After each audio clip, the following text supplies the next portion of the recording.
Good afternoon, Jesse. This is Brandy, your classmate, responding to your discussion post number 6, which this one touched on addictive behaviors or addiction issues found within the church and counseling, really.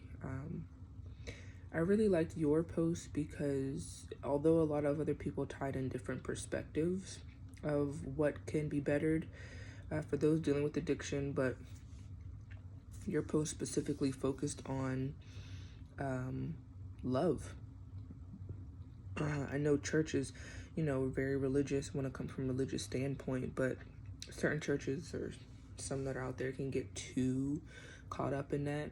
And you post reminded me that, it all comes down to love.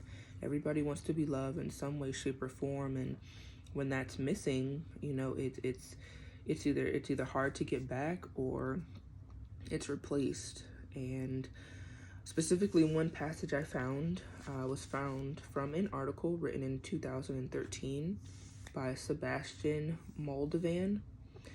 And the article is titled Ministry, Philanthropy, Social Services, The Church and the Challenge of Addiction, published by Revista Theologica. I believe it's a Spanish article. This passage was found on page 166, and he writes that the love a person has for God, which is a natural response to God's love for that person, has been plundered by their lapse into sin and replaced by the love for anything that seems to fill in the void.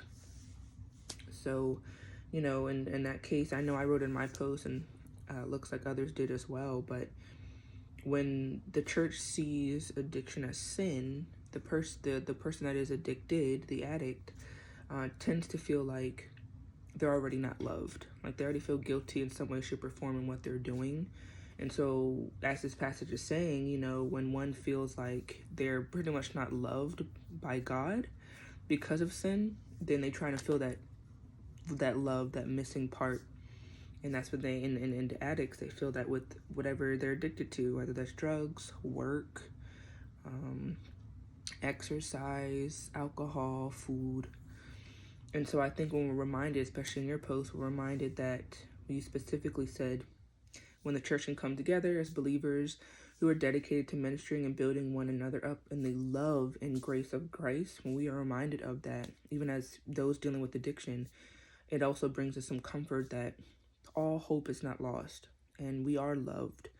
And so I do appreciate your post and being a constant reminder that it all comes down to love at the end of the day.